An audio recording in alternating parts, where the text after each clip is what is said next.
You're watching Revelation, the program with a biblical perspective. To follow on from the previous programs, we'll now see part 3, the conclusion of the 3-part series of Ian McCormack's testimony. The young man who was stung by the deadly box jellyfish, was pronounced dead by the hospital doctors, tied a tag on his toe and placed him in the wall. He then found himself first in hell and then later was standing before the living God. Ian did not believe in either heaven or hell before this experience, but he now testifies about these places because God gave him his life back in order to encourage us that there is life after death, there's a new heaven and a new earth which God has prepared for those who believe. Just as promised in the Bible book of Revelation chapter 21. Check it out. Here is the final part of this very fascinating testimony. I began walking closer towards him, thinking that must be God. I wondered if I could just see his face. I'll know who God is. As I got within a few feet of his presence, I began to place my face into the light. And it didn't hurt your eyes. It was like you could look into it. As I placed my face closer in towards his face, hoping I'd break through that veil, as my face did, he suddenly moved. I thought, why has he done that? I've got so close I couldn't see his face. As he moved, all the radiance moved with him, and directly behind him, the same circular shaped diameter as the tunnel, I could see it opening out, and in front of me, like standing in almost like in a cave entrance, I could see, looking out from this entrance, green fields, meadows, fields opening up before my very eyes. As I looked at it, it looked like a new planet. I could see a crystal clear stream working its way through. It was like Earth, but untouched. You know what I mean? A totally new Earth. Every single part of me's gone, I've made it. Somehow, on the skin of my teeth, I have made it. I mean, I knew that somehow I belonged here. It was like I knew I was home. I was wondering, why on earth wasn't I born here in the first place? Why was I born on this miserable planet? Why? Because you must be born again of the Spirit of God. You must have a rebirth and you're in a man to enter into here. But I'm standing here not realizing that's what had happened in the ambulance, that prayer, I'd actually had a rebirth in that prayer, that deathbed prayer. I had no idea that God had heard that and actually moved upon my spirit and washed my inner man as white as snow, crystal clear. As I'm standing there looking in, all I want to do is explore. I mean, I thought my feet won't touch the ground. I could see the pasture had the same life force that was upon the presence of God emanating right through it. I knew if I stepped on it, it would spring back. The light is like everything was giving off life. As I started to move in, his presence came right back in front of me and blocked the way. He asked me this question. He said, Ian, now that you've seen, do you wish to go in or do you wish to return? I thought, return? What for? I wish to go in. He didn't move.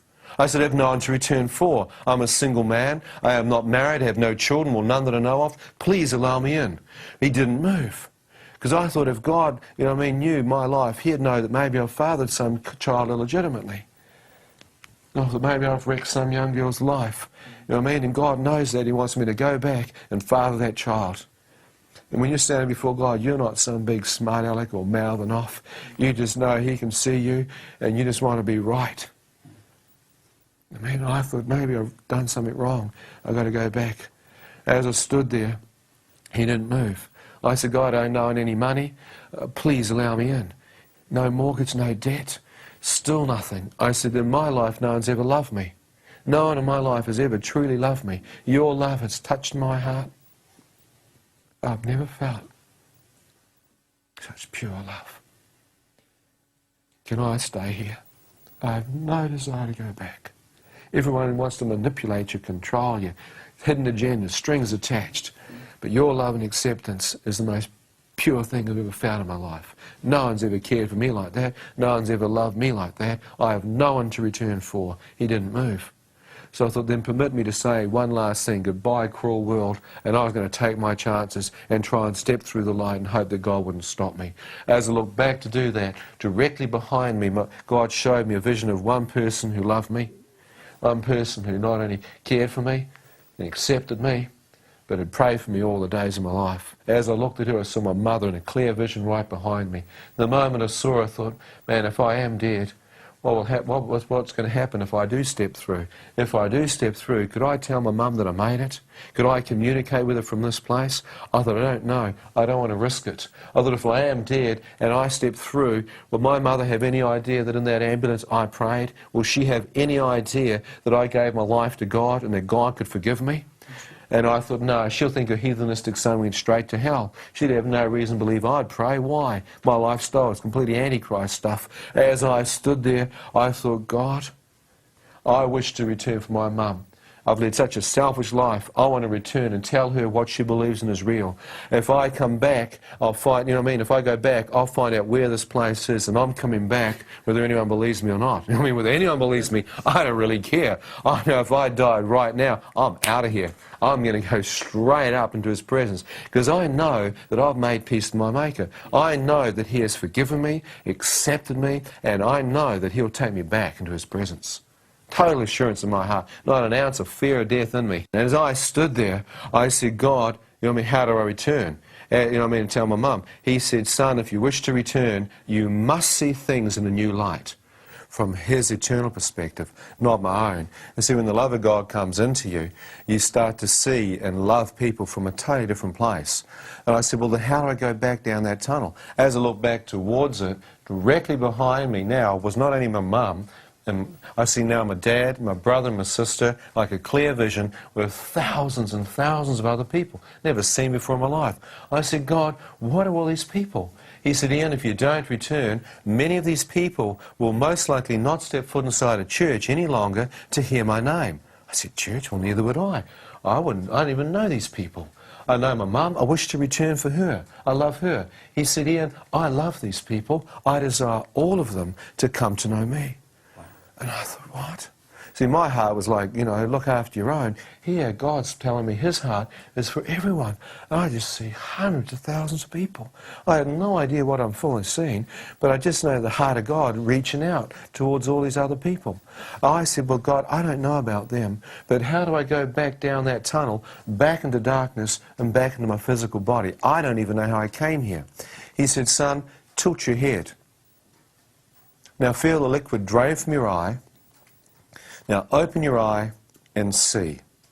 I'm instantly back with my head tilted, which I hadn't been able to do, with my right eye open, looking down the length of my body to see my right leg elevated, cupped in the hands of the young doctor who'd been working on me before with the needles, and with a knife in his hand, scalpel or something, prodding the base of my foot like a dead piece of meat.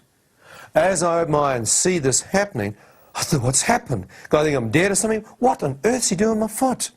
I'm thinking, did I just see God? See, it was so sudden. It would have been a lot easier, I think, if God let me float down out of the heavens, you know what I mean, down through the clouds, down through the hospital centers, back into my body. But I am instantly, as He spoke, I found out later that God has power, that when He spoke, things come to life. I mean, even things that are dead can come back to life when God speaks, because there's creative power in the spoken voice of God. I found myself lying there looking at this doctor who suddenly gets spooked. You know what I mean? Like, something happens, and he turns and sees my one eye looking at him. The moment he sees my one eye staring into his two eyes, he goes as white as a sheet and nearly goes through the ceiling. Ah! You know, I thought, what on earth's going on? I watch him look again. This time he could see him thinking maybe he's hit a nerve, because the nerve endings to your spine at the base of the feet. Maybe he's hit a nerve with a knife, you know what I mean, hit a nerve ending, caused the corpse to have an involuntary twitch or something. He's got an evil eye, or a dead man's eye looking at him. Yeah. As he's staring with his two eyes frantically into mine, like maybe the corpse has moved, I'm thinking, what on earth's going on here? I hear the voice of God break through my thoughts. He said, Ian, I have just given your life back. I went, what? God, if that's true, no wonder this man has no idea what's going on. Could you please help me tilt my head to the left and look out the other eye? I'm getting sick of looking at him. As I felt strength come back to my neck, it rolled, my left eye drained, and 10 feet away on the doorway were nurses and orderlies staring in at my left eye opening. They freaked. One nurse was crouched down. She jumped back and knocked the girl who was over her shoulder, nearly knocked the jaw off. Oh, I thought, what on earth is this? I looked back at the doctor, who was still holding my foot, trembling, shaking like a leaf. I thought there must be a logical reason. Maybe there's a doctor to my right, you know, with a kickstart on the heart. Yeah. I turned, no one there. I thought, that's impossible. I looked to my left, no one. Still the doctor's holding my foot. The nurses and orderlies are panicking. I'm going, you can't bring a man back to life by holding onto his right foot or gaping through a door.